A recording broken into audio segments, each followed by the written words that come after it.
Hello friends, आप लोग का स्वागत है आपके अपने YouTube channel the learning capital में। दोस्तों, आज हम लोग इस प्लेटफॉर्म पे हिंदी ग्रामर की सीरीज स्टार्ट करने वाले हैं। ठीक है, और हिंदी ग्रामर जो है दोस्तों वो MPSI या अभी वर्ग 3 का एग्ज़ाम होने वाला है, या यूपी टेट सुपर टेट का एग्ज़ाम हो, या बिहार SI का एग्ज़ाम हो, या अभी जेल प्रहरी का एग्ज़ाम हो, इन सारे एग्ज़ामों के लिए बहुत ज़्यादा इंपॉर्टेंट है। ठीक है, और हम लोग को हिंदी ग्रामर को ना केवल पढ़ना है, जबकि हमारा बस यही टारगेट होगा कि इन क्वेश्चन से हम मैक्सिमम नंबर जो है अटेंड कर पाए। ठीक है, मैक्सिमम नंबर हम ले सकें। तो दोस्तों, मैं आनंद सिंह आपका स्वागत करता हूं आपके अपने इस प्लेटफॉर्म पे द लर्निंग कैपिटल पे, और चलिए शुरू करते हैं। ठीक है दोस्तों, आज हम लोग दोस्तों स्टार्ट करने वाले हैं वर्णमाला, है ना। वर्णमाला दोस्तों दो शब्दों के मेल से बना है। क्या है शब्द? पहला है वर्ण और दूसरा है माला। माला का अर्थ क्या है दोस्तों? कि जो चीज एक क्रमबद्ध तरीके से हो वो सब माला कहते हैं। वर्ण के बारे में समझ लेते हैं। वर्ण क्या है? वर्ण दोस्तों भाषा की सबसे छोटी इकाई होती है। भाषा की सबसे छोटी इकाई जिसे और विभाजित ना किया जा सके। ठीक है, या जैसे हम कह सकते हैं ध्वनि हो या वर्ण हो, इन्हें हम एक ही कहेंगे। इंग्लिश में हम बोलेंगे तो क्या? इंग्लिश में हम बोलेंगे इसको अल्फाबेट। तो भाषा की क्या है ये? सबसे छोटी इकाई, है ना। भाषा की सबसे छोटी इकाई किसको? वर्ण को, है ना। और जब इन्हीं वर्णों को हम क्रमबद्ध तरीके से लगा देते हैं दोस्तों, तो वह कहलाता है क्या? वर्णमाला, है ना दोस्तों। क्या कहते हैं हम उसको? वर्णमाला। ठीक है दोस्तों, तो आज हम लोग जो है वर्णमाला के बारे में पढ़ने वाले हैं। दोस्तों, वर्ण को दो प्रकार से विभाजित किया गया है। ठीक है, पहला है स्वर और दूसरा है व्यंजन। दूसरा है दोस्तों व्यंजन। ठीक है, स्वरों की संख्या है दोस्तों 11। स्वरों की संख्या है 11 और व्यंजनों की संख्या है 41। ठीक है, और कुल वर्णों की संख्या है कितनी? 52। ठीक है ना दोस्तों। कुल वर्णों की संख्या 52, स्वरों की संख्या 11 और व्यंजन की संख्या 41। आज हम लोग का हमारा पूरा कंसंट्रेशन रहेगा दोस्तों स्वरों के ऊपर। हमें स्वर पढ़ना है, स्वर का विभाजन पढ़ना है, कौन से स्वर हैं, उनके क्या इंपॉर्टेंस है और कहाँ कहाँ से क्वेश्चंस आते हैं इन स्वरों पर, हमें बस इस पे ध्यान देना है। ठीक है दोस्तों, तो हम अब स्वर स्टार्ट करते हैं। अब हम पहले ये देख लें दोस्तों कि वो 11 स्वर कौन से हैं। ठीक है, 11 स्वर कौन से हैं, तो आइए देखते हैं। पहले है अ, आ, ई,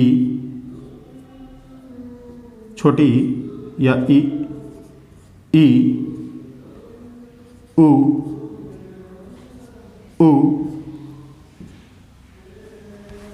री,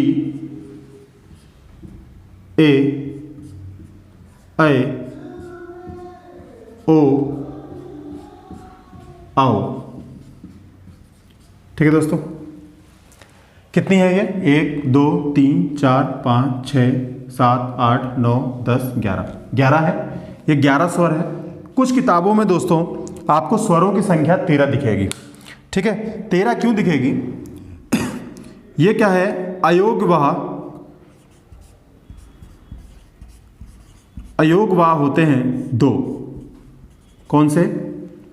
अंग और अह, है ना। अंग और अह। कुछ किताबों में दोस्तों इनको भी जोड़ दिया जाता है स्वरों में, मगर मैं आपको बता दूं ना ये पूर्ण रूप से स्वर में आते हैं अयोगवाह, और ना ये पूर्ण रूप से व्यंजन में आते हैं। जो ये अयोगवाह है दोस्तों, ना ये पूर्ण रूप से स्वर में आएंगे और ना पूर्ण रूप से ये व्यंजन में आते हैं, इसलिए इनको क्या कहा गया है? अयोगवाह, जो दोनों जगह नहीं बैठ पाते। ठीक है, स्वरों की हम बात करें तो स्वर क्या है? अ, आ, ई, उ, री, ऐ, ओ, और औ। ठीक है दोस्तों, अब इन स्वरों को दोस्तों विभाजित किया गया है 3 भागों में। 3 भागों में इन स्वरों को विभाजित किया गया है। पहला है ह्रस्व स्वर, पहला है दोस्तों ह्रस्व स्वर, ठीक है।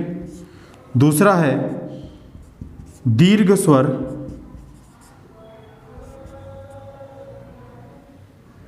दीर्घ स्वर, और तीसरा है प्लुत स्वर, प्लुत स्वर। दोस्तों ये उच्चारण के समय के अनुसार कि किस स्वर को उच्चारण करने में कितना समय लगता है उसके आधार पर इनको 3 भागों में डिवाइड किया गया है। ठीक है, पहला है कौन सा, ह्रस्व स्वर, दूसरा दीर्घ स्वर, और तीसरा है प्लुत स्वर। प्लुत स्वर का इस्तेमाल ज़्यादातर हम लिखने में नहीं करते, ठीक है, मगर अगर आपने कभी अवधि में कोई दोहे पढ़े होंगे या रामचरितमानस देखा होगा तो आपको इसका उपयोग नज़र आ जाएगा।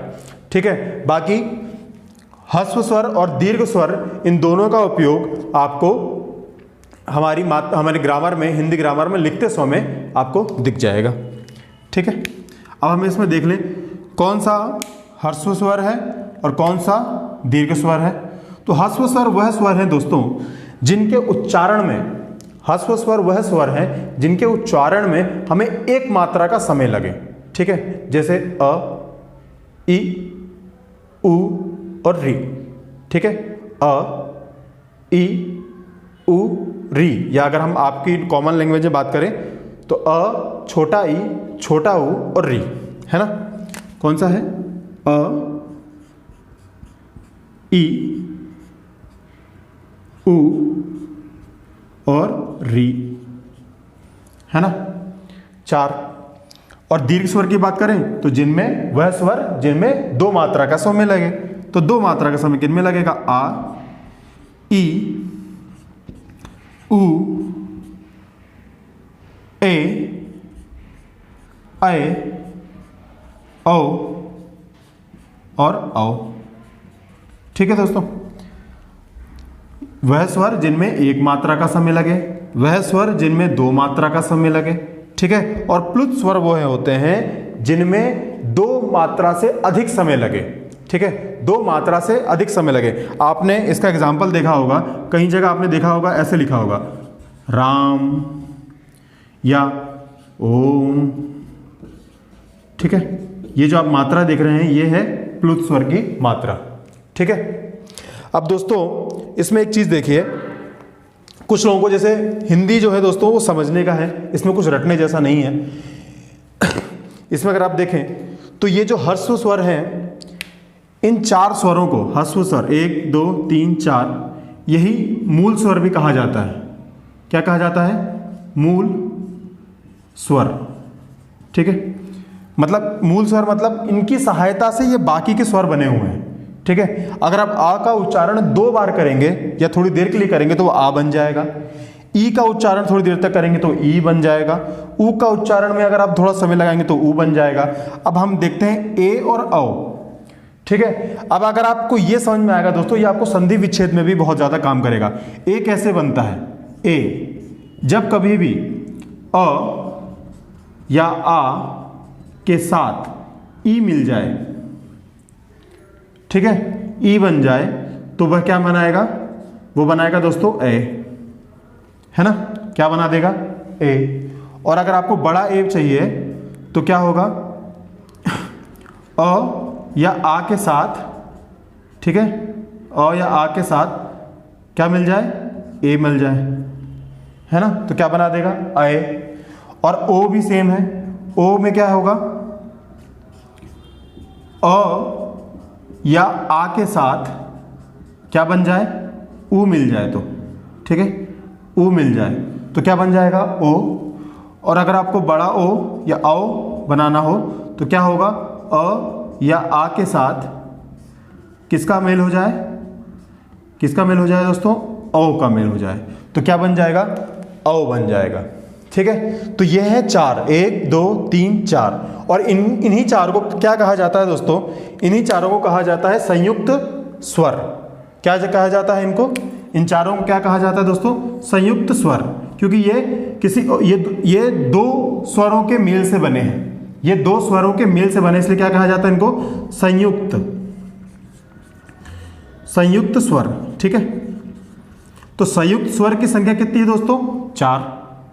कौन कौन से हैं? ए, ऐ, ओ और औ। और क्यों है हमने देख लिया। सर ये दो मात्राओं से मिले हैं तो क्या कहलाएगा? संयुक्त स्वर कहलाएगा। ठीक है। मूल स्वर क्या थे? मूल स्वर सर वह स्वर हैं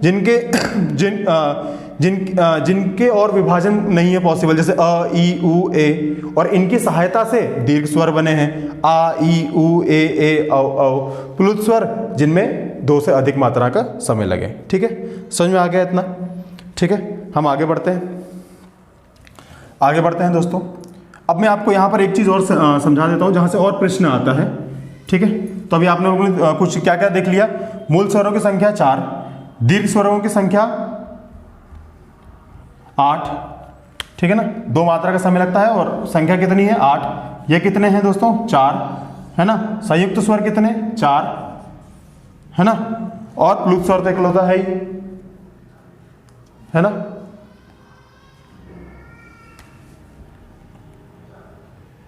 अच्छा, 7 होगा ये, 7।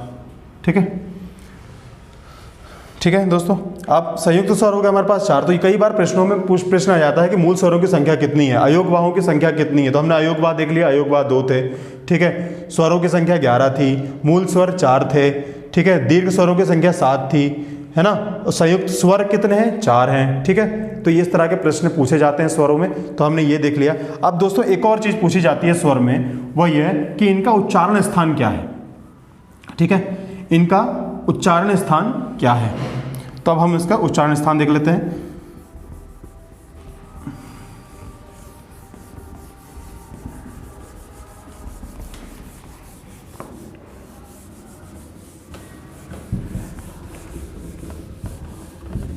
देखिए, उच्चारण स्थान अगर हम देखें तो हम इसको थोड़ा पहले लिख लें। अ, आ, ई, उ, री, ए, ऐ, ओ और औ। ठीक है, अब हमको क्या करना है दोस्तों? इनके उच्चारण स्थान देखना है। ठीक है, देखते हैं। ठीक है दोस्तों, तो अ, आ, ई, उ, री, ए, ऐ, औ, औ। दोस्तों क्या होगा कि एग्जाम में ना इनके उच्चारण स्थान पूछता है। ठीक है, इन स्वरों के हो या व्यंजनों के हो, उच्चारण स्थान पूछेगा। तो जब कभी भी आप अ का उच्चारण करेंगे या ई का उच्चारण करेंगे या उ, री या ए, औ का उच्चारण करेंगे, तो देखिए अ का उच्चारण होता है कंठ से। ठीक है, कंठ से। ई और ई का उच्चारण होता है तालु से या तालव्य से। उ और उ का होता है ओष्ठ से। ठीक है, ओष्ठ से, है ना। री का होगा मूर्धा से।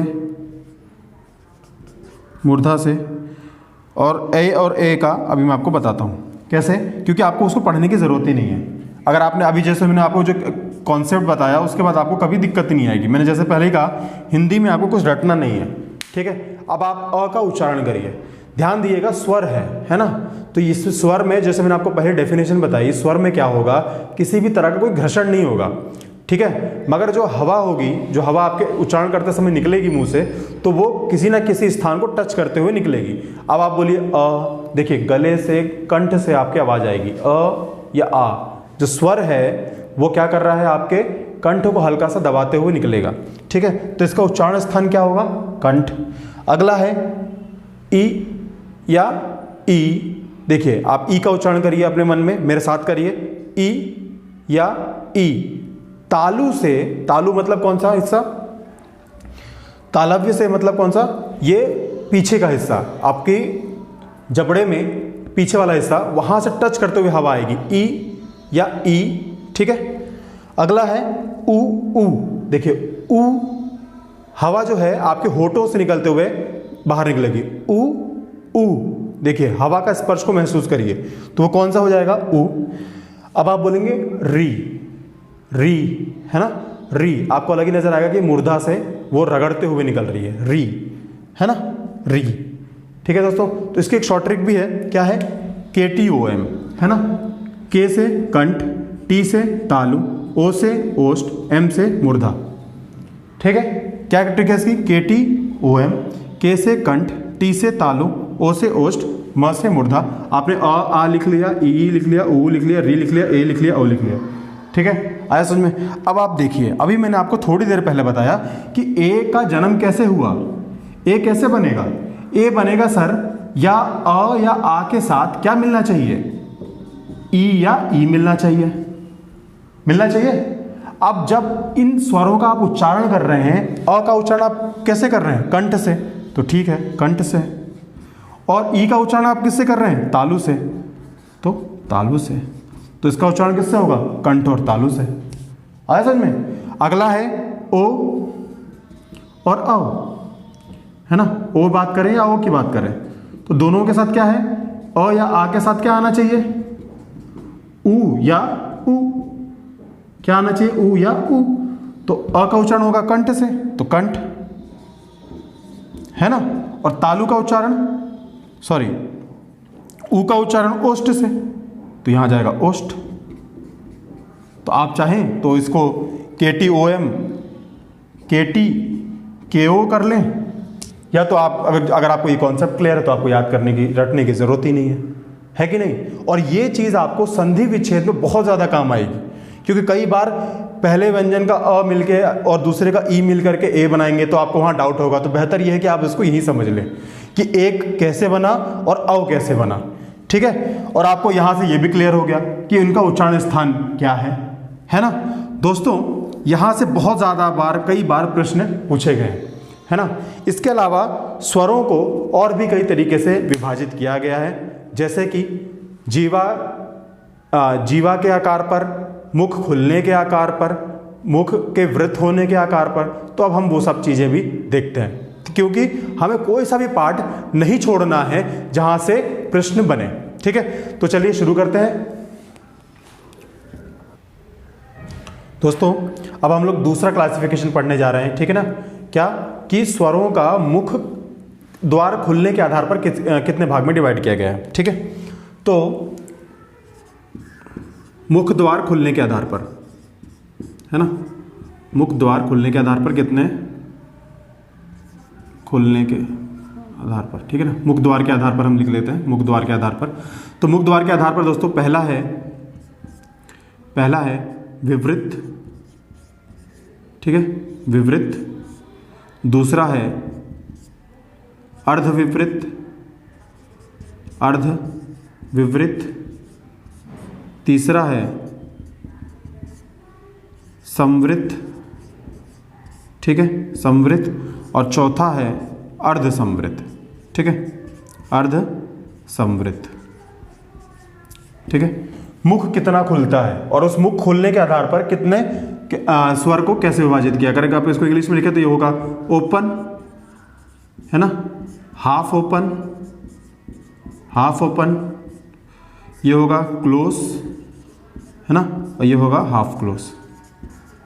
ठीक, तो देखिए 11 है ना, 11 स्वर है। इनका उच्चारण करके ही देख लेते हैं, क्योंकि इसमें कुछ याद करना या रटने जैसा सिस्टम नहीं है। ठीक है, अब देखिए विवृत, ओपन, ओपन किस में होगा, आ, ठीक है ना, अ एक होता है उच्चारण, अ एक उच्चारण होता है आ, तो फुल ओपन हो रहा है यहां पर, तो किसका होगा यहां पर, आ। और किसी का होता है क्या, ई उ ए ओ नहीं हो रहा। ठीक है, तो क्या आएगा इसमें, सिर्फ आ आएगा। दूसरा है अर्धविवृत। अर्धविवृत मतलब जो पूरा खुला था उससे थोड़ा कम खुला हुआ, है ना, पूरा खुलने के बजाय कम खुला हुआ। तो क्या आएगा, देखिए अ खुला हुआ है, ठीक है, ए आया, ओ आ रहा है। ठीक है, तो क्या आ जाएगा इसमें दोस्तों, अ, है ना, ए, है ना, ओ, ठीक है, और आओ। आया समझ में। ठीक है ना, छोटा ए नहीं आएगा। उसका उच्चारण क्या होता है? ए। उसका उच्चारण क्या होगा? ए, है ना, ए उच्चारण होगा। इसका क्या उच्चारण होता है? ए, है ना। तो उच्चारण पे हम ध्यान देते हुए करेंगे। तीसरा है दोस्तों समृद्ध। तीसरा है समृद्ध। समृद्ध मतलब क्या? क्लोज, अप्रोक्सीमेटली क्लोज, एकदम लगभग बंद मुंह। कैसे? ई, ठीक है ना। आप होठों पे ध्यान दीजिए, ई, और उच्चारण करके देखिए, ई, ई, उ, उ, ठीक है दोस्तों। क्या आएगा? ई, ई, है ना, उ या उ, है ना। अब आखिरी कौन सा? अर्ध समृद्ध। तो जो बच गया वो उसमें डाल दीजिए। क्या बच गया यहाँ पर? एक तो ए बच गया, है ना, ए, और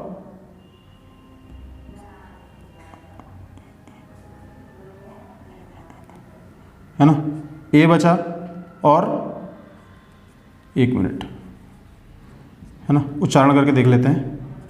ठीक है, समृद्ध की बात कर रहे थे हम लोग क्लोज की। तो क्या क्या आया इसमें? ई, ई, है ना, उ और औ आया, है ना दोस्तों। तो अब अर्ध समृद्ध में क्या क्या आएगा? हाफ क्लोज में, हाफ क्लोज में दोस्तों क्या था कि अर्ध समृद्ध में क्या आएगा?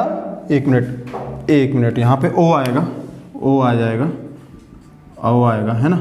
और यहाँ पर ये डॉक्टर वाला, जब हम डॉक्टर लिखते हैं, ठीक है ना, डॉक्टर लिखते हैं ना, तो एक ये मात्रा लग जाती है विदाउट चंद्र बिंदु, है ना, केवल चंद्रमा रहता है। ये आगत ध्वनि है एक तरह की। क्या है?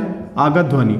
ये हिंदी वर्णमाला से ना आकर के बाहर से आई हुई है। जैसे डॉक्टर, कंपाउंडर या दूसरी चीज़ों में हम इनका उपयोग करते हैं, है ना। ये आगत ध्वनि है, ये वर्णमाला का नहीं है। तो इसका भी अगर हम उच्चारण करते हैं तो वो काय में आता है? अर्ध विवृत में आता है। और अर्ध समृद्ध में क्या होगा? ए और औ आएगा। ठीक है दोस्तों, वैसे इस पार्ट से इतने क्वेश्चंस नहीं आते, है ना, मगर एक बार आप देख सकते हैं इसमें कि विवृत में क्या आएगा? आ आएगा। अर्ध विवृत में ए, औ और डॉक्टर वाला आ, है ना। समृद्ध में ई, ई, उ, और अर्ध समृद्ध में ए और औ। ठीक है, छोटा ए और छोटा ओ। ठीक है, अब हम दोस्तों तीसरे प्रकार का इसका वर्गीकरण देखेंगे। किसके आधार पर? जीव के प्रयोग के आधार पर। किसके आधार पर दोस्तों? जीव के या जीवा के प्रयोग के आधार पर। तो जीव के आधार पर कितने होंगे? जीव के आधार पर, है ना, जीव के आधार पर हम देख लेते हैं। जीव के आधार पर होगा दोस्तों पहला, ठीक है ना, अग्र, है ना। दूसरा पश्च,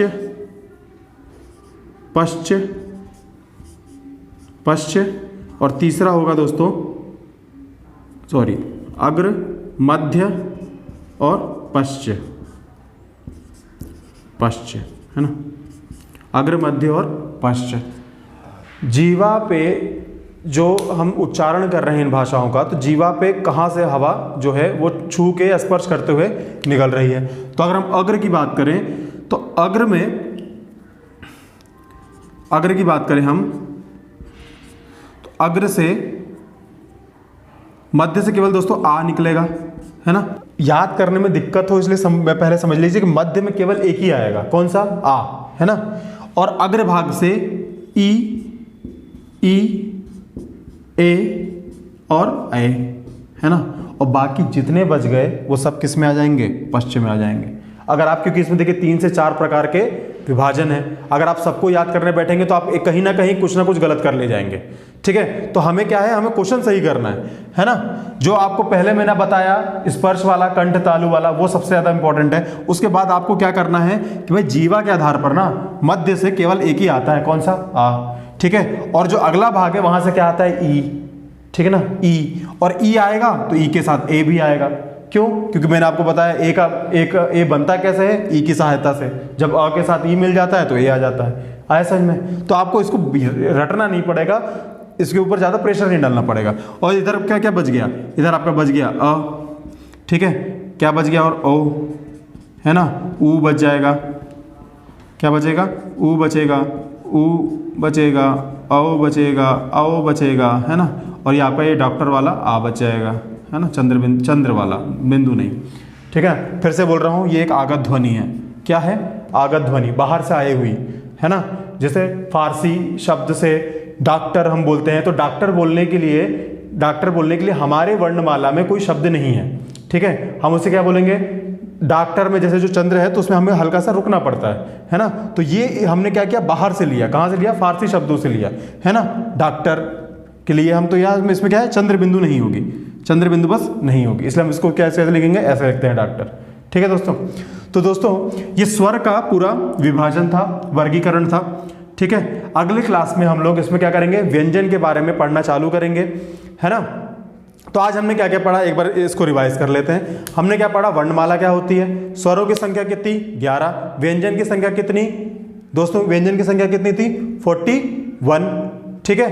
टोटल वर्णों की संख्या 52, मूल स्वरों की संख्या कितनी, 4, है ना। और दीर्घ स्वर कितने, 7, है ना। हमने ये सारी चीजें पढ़ी, है ना। जिसमें हमने और क्या पढ़ा, संयुक्त स्वर पढ़े। संयुक्त स्वर कौन कौन से थे, ए औ औ, कितने थे, 4 थे। संयुक्त स्वर क्यों बोल रहे थे, क्योंकि वो दूसरे स्वरों के सहायता से मिलकर बन रहे थे। फिर हमने क्या करा, हमने उनका वर्गीकरण पढ़ा। वर्गीकरण में क्या पढ़ा, जैसे कि अ का उच्चारण स्थान कहाँ से है, तो कहाँ से है, कंठ से, ठीक है। तो हमने यहाँ बनाया था अ आ ई, ठीक है, उ री ए और औ। तो अ आ ई कैसे हमने पढ़ा, के टी ओ एम से पढ़ा, है ना। और जहां से ए होगा, ठीक है, ए के उच्चारण में क्या क्या बन रहा था, अ आ रहा था और ई आ रहा था, इन दोनों के मेल से बन रहा था। तो जहां से अ का उच्चारण होगा और जहां से ई का उच्चारण होगा, वही उच्चारण स्थान इनका होगा। सेम चीज जो है ओ और औ में था, है ना। तो यहाँ इन जिस ओ कैसे बना था, ओ बना था अ से और उ के मिलन से, है ना। तो जो अ का उच्चारण स्थान होगा और जो उ का उच्चारण स्थान होगा वो भी इनका होगा। तो एक हो जाएगा कंठ तालु, दूसरा हो जाएगा क्या, कंठ और ओष्ठ। आया समझ में दोस्तों। उसके बाद हमने क्या पढ़ा, हमने मुख खुलने के आधार पर पढ़ा, फिर जीभ खुलने के आधार पर पढ़ा, ठीक है ना। तो दोस्तों अगर आपको ये क्लास अच्छी लगी हो तो चैनल को लाइक कीजिए, सब्सक्राइब कीजिए और अपने दोस्तों के साथ शेयर कीजिए। अगला लेक्चर जो है हम लोग क्या पढ़ेंगे, व्यंजन के बारे में पढ़ेंगे और स्पष्ट रूप से पढ़ेंगे, ठीक है दोस्तों। धन्यवाद, जय हिंद।